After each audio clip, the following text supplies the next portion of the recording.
Hola, buenos días. Hoy iniciaremos con la grabación de los videos del material de apoyo que ustedes ya tienen o pueden descargar de su plataforma.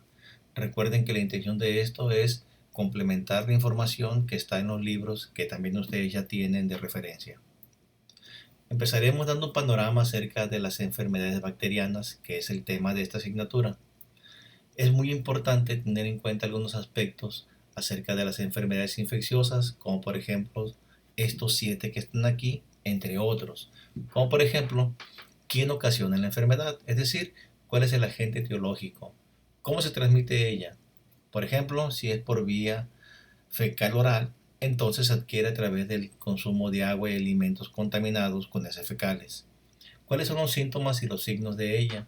Recuerden que los síntomas son subjetivos, es decir, no medibles, como por ejemplo el dolor, mientras que los signos son medibles, como por ejemplo la temperatura. ¿Qué causa el daño? La patogenia se refiere a los mecanismos celulares y moleculares por la cual se causa la patología. ¿Cómo se diagnostica la enfermedad? Pues a través de la recolección de la muestra clínica y de un método adecuado para identificar el agente etiológico. ¿Qué tratamiento se debe dar al paciente?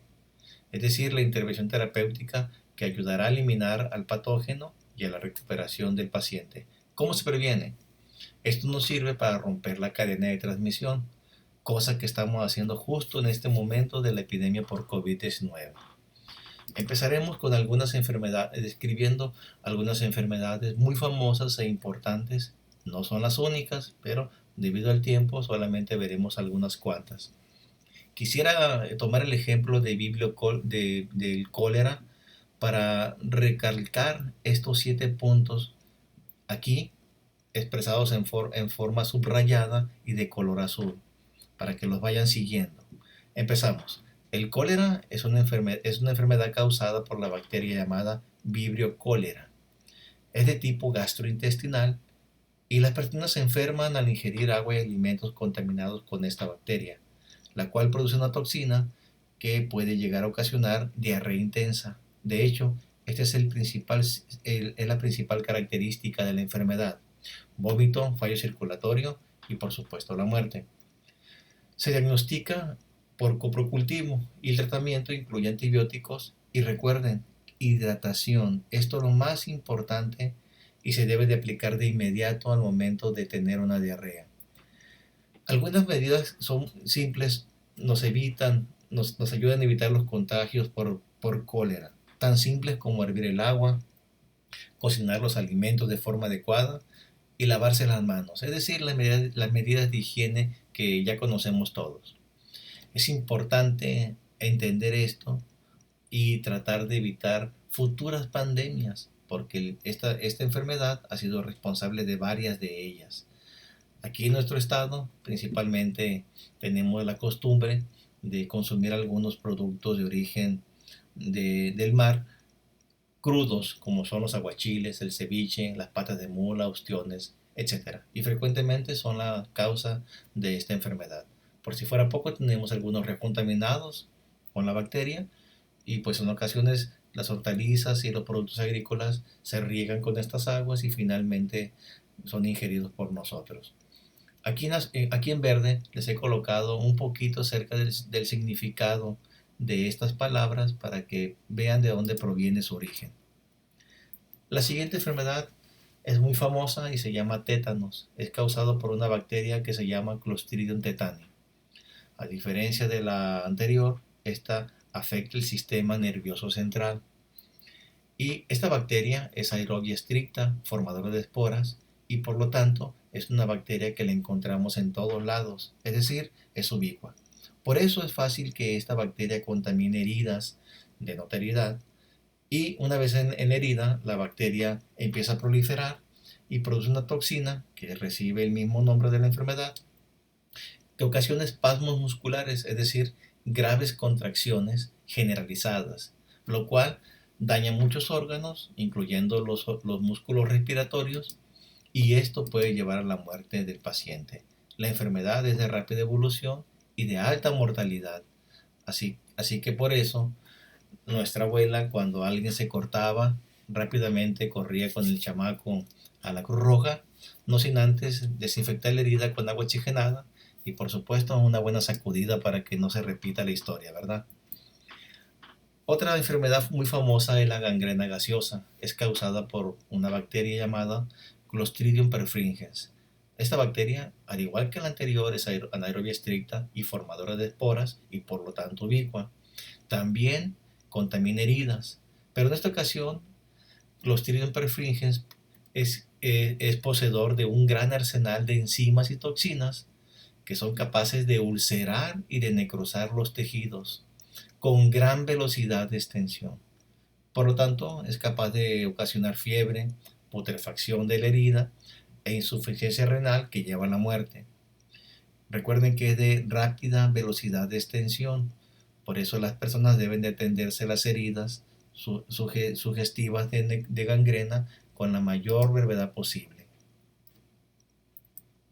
La tuberculosis, por su parte, es causada por Mycobacterium tuberculosis. Es una enfermedad crónica transmitida por vía respiratoria. Afecta a cualquier tejido del organismo, incluyendo los huesos, pero principalmente a los pulmones. El daño de esta enfermedad se caracteriza por la formación de tuberculomas. Ya hemos mencionado que los tuberculomas no son otra cosa más que granulomas ocasionados por la misma respuesta inmunitaria tratando de detener la infección. El principal síntoma de la enfermedad es la tos crónica con esputo y sangre, a lo cual se le denomina hemoptisis. La bacteria en realidad es de crecimiento lento y este es el microorganismo más letal de toda la historia de la humanidad. Han muerto tremenda cantidad de personas a causa de este patógeno, mucho más que el VIH, que la peste y otras que vamos a mencionar. Un familiar de Mycobacterium tuberculosis es Mycobacterium lepre, el agente etiológico de la lepra. Esta enfermedad se adquiere por el contacto crónico y prolongado con los enfermos. Afecta principalmente a las mucosas y la piel y a los nervios periféricos. Es por esta razón que las personas pierden sensibilidad al dolor y al calor y eso favorece el desarrollo de traumatismos que van a llevar a una deformación grave en las personas. Esas desfiguraciones son justamente lo que en el pasado hicieron asociar esta enfermedad con los pecadores y por eso ha sido una de las enfermedades con mayor estigmatización de toda la historia. Curiosamente, esta bacteria no se ha logrado cultivar in vitro en medios artificiales. La única forma de lograr cultivarla es in vivo, en armadillos.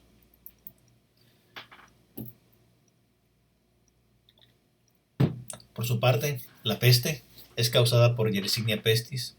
Esta bacteria es responsable de la plaga negra. En realidad, hoy se le llama peste bubónica y se caracteriza por la aparición de bubones, que son justamente ganglios linfáticos inflamados. Es transmitida por insectos como por ejemplo las pulgas. Algo muy importante, tiene varias formas. Además de la bubónica, presenta la forma neumónica o pulmonar, la cual es extremadamente contagiosa y mortal, así como la septicémica. En realidad, todas las formas son mortales.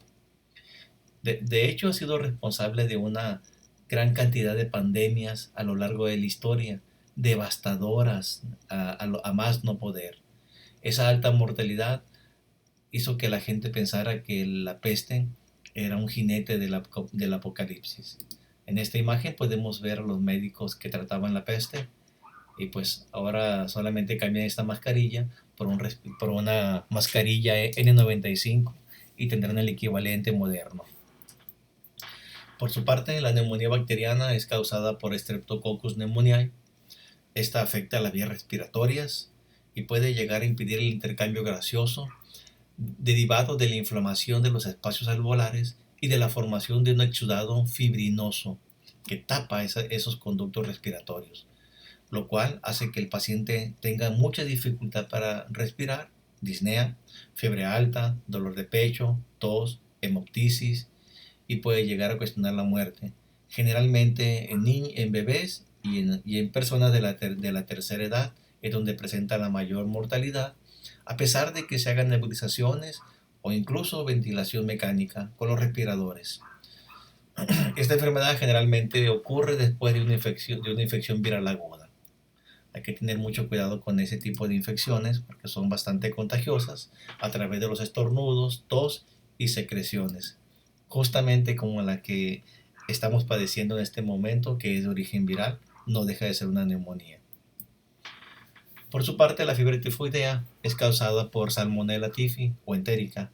Esta enfermedad se adquiere por el consumo de agua y alimentos contaminados con la bacteria y su principal característica es la presencia de fiebre alta, postración, vómito, confusión, dolor de cabeza, diarrea, la aparición de puntos rojos llamada rociola en el vientre y, y también puede ocasionar, en casos graves, septicemia y la muerte, por supuesto.